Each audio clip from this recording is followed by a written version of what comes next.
All right, good. Well, I'm sitting here with Mallory again today. And Mallory, thanks for sitting down to chat. We're just going to talk about your kind of just your background and your origin story, what brought you to this work, and just go into some of that. Lovely. Yeah, so in terms of background, yeah, tell us just a little bit about you in terms of, where you're from and then what ended up drawing you into the mental health field.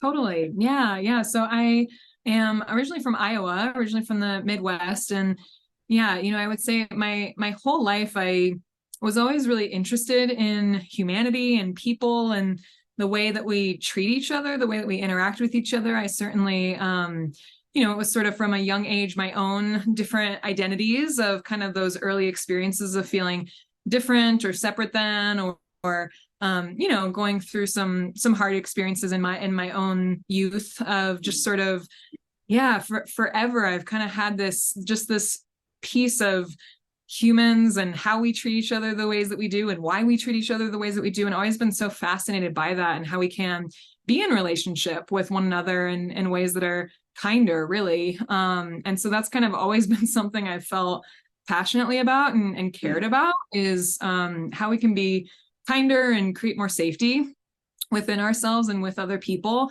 And so, I think in in my past, where that kind of started was social work was the really the baseline, the foundation of I did my undergraduate in social work and human rights and worked in kind of the nonprofit world and with unhoused folks and medical settings with insurance and things like that. And even when I was doing that type of work, what I was so interested in was how the person in front of me was doing and how they were coping with their lives and, what they were going through and how they were managing and processing everything. And so, I think as I reflect, there's always been these little pieces of, like this draw towards sitting with and being with another person, whether that be like a coaching container, a therapy container. And so, I worked in the nonprofit field for about, I think it was 7 years or so, and then decided, okay, I really want to move into more of the therapeutic realm of being able to do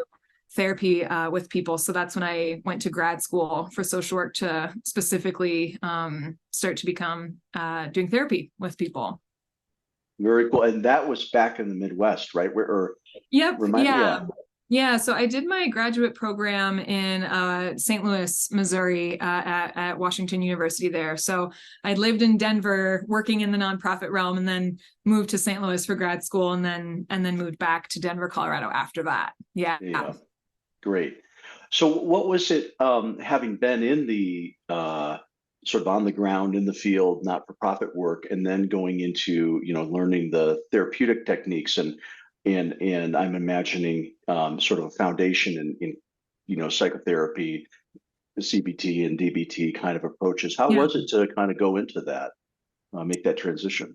Yeah, it was interesting because as I started learning about therapy and the different modalities, I think that's when it clicked for me of, oh, this is what I've always been wanting to do with people. When there was sort of when I was in, like my differential diagnosis class or interpersonal communication class, learning these different things. It was, oh, I was naturally kind of drawn towards and doing that with people that I was talking to about resources and offering resources. And so, I think there's something kind of affirming about that, of that kind of internal pull towards, kind of like being with people in a therapeutic space of that always being present and alive in me of how can we, really deeply listen to another person and be with another person and help them see and understand themselves and offer perspective.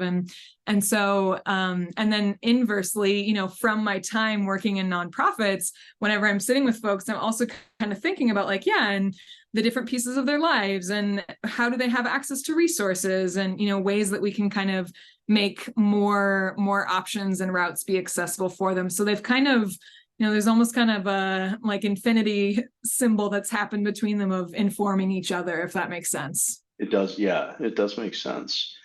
Um, and so in terms of, so now, so much of your practice is based on, includes a somatic element, so somatic experiencing, DARE, attachment work, IFS, and, parts work, internal family systems.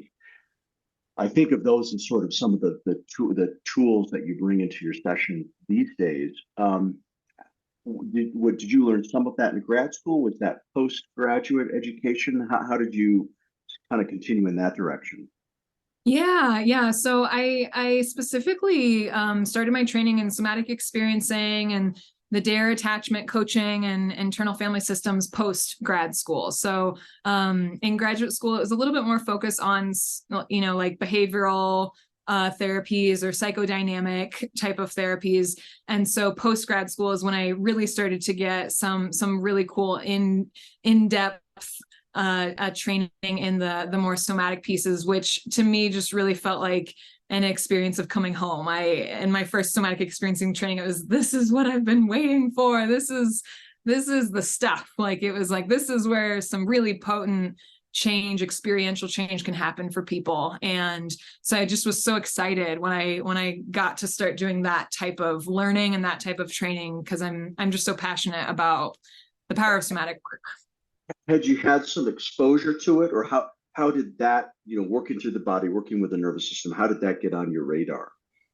Yeah. So I would say in my early 20s, I actually found my way of working with a practitioner who did, she was a massage therapist and also did like dance movement with folks and Reiki and, kind of just like a myriad of somatic techniques. And so I worked with her for a few years, and it was just really profound, the shifts that I experienced and the ways that I was able to understand myself and be in relationship with myself, and some really deep healing that got to happen in a way that is so different than when we are cognizing around it, or kind of at that brain-based level of talking through, which I always like to think about it as they're a really beautiful pairing of, if we can access somatic work, the brain naturally integrates what that experiential learning was. And so they're beautiful to have both. But I think, so often with, sort of like that traditional talk therapy, there isn't always that tapping into the body-based level, the somatic piece, which just when the two can work in tandem, such powerful things and such powerful shifts can happen. Mm-hmm. So I worked with her for a few years, and so was really exposed to somatic work that way as a client first, and just experienced a lot of shifts in my own life and understanding so much more about what was showing up and why and how. And so I think that planted the seed of then getting training years later in somatic work. Very cool.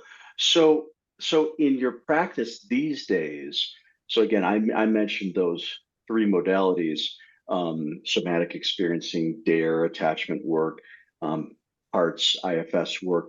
On the one hand, they're different. One's about the body and the nervous system, one's about the attachment system, one is about the parts, one's inner world, I suppose.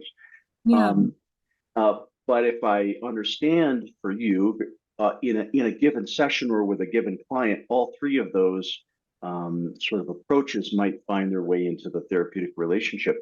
I wonder if you could just talk a little bit about how, in your view, how those things support one another, or can work together in the way that you work.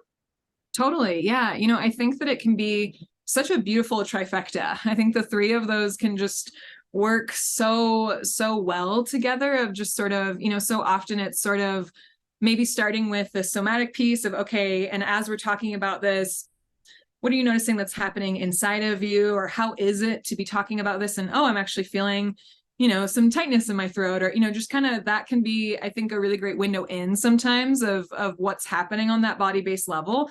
And then once we're tapped into what's showing up somatically, there's so many different cool routes that can be possible with the three of those modalities. And so I think, somatically we can explore what's showing up on a sensation level, or, showing up in the body. And then, certainly I think the attachment piece and internal family systems, those two can be so similar in ways, because often the way I sort of see it is how we are in relationship with something.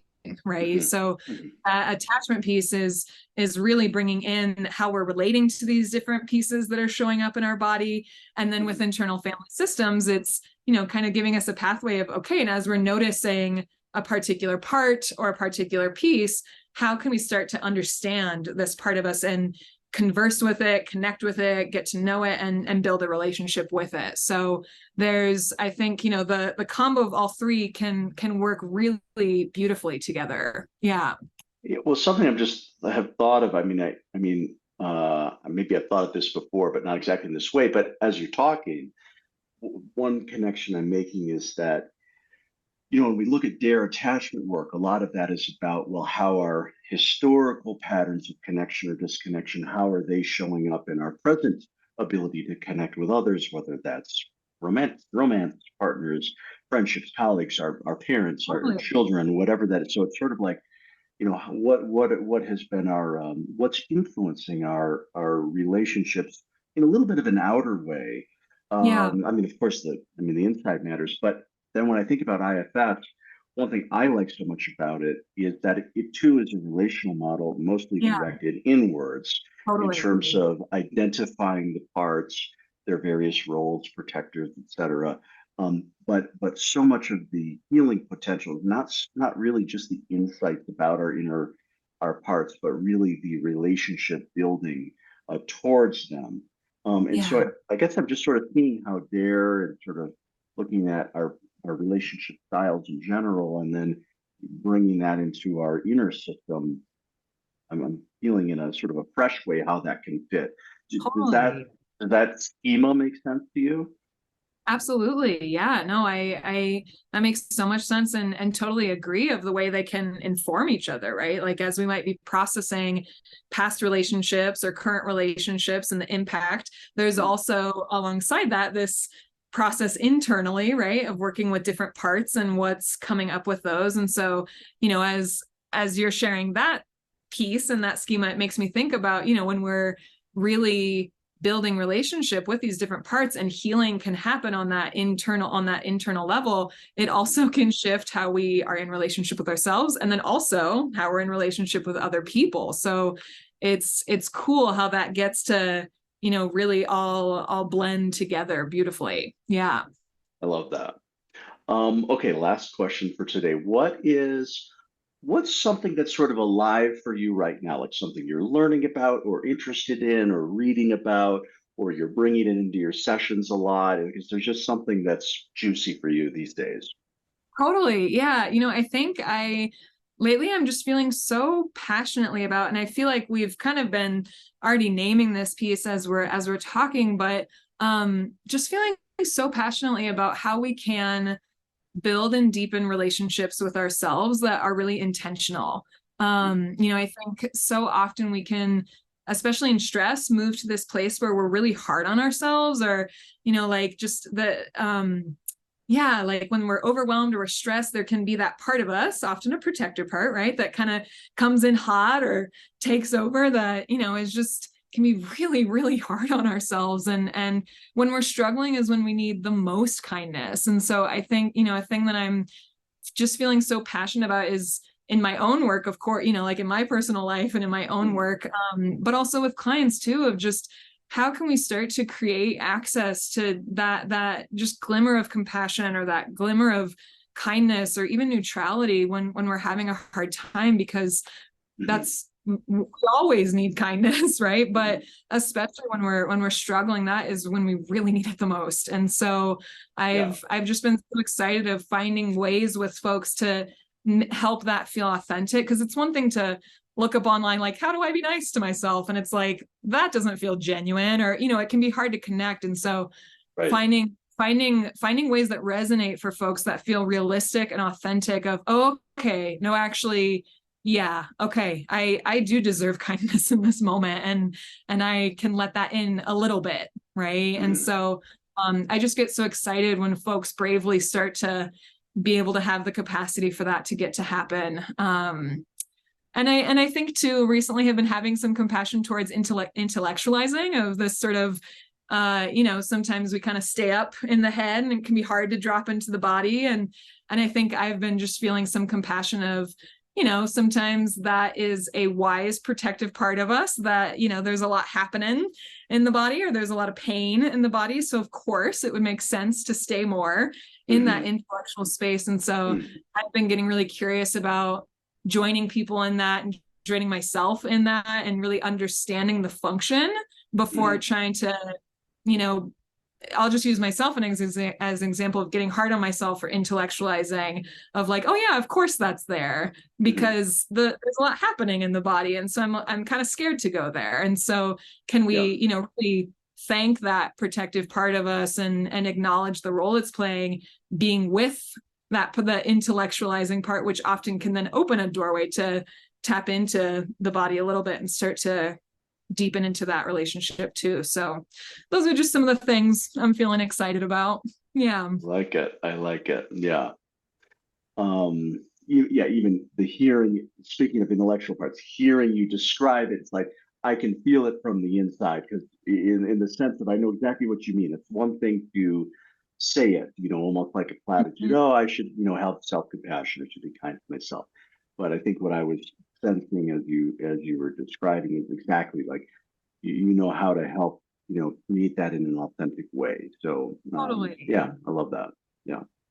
Very cool. Well, let's I think that's enough for today. Let's pause here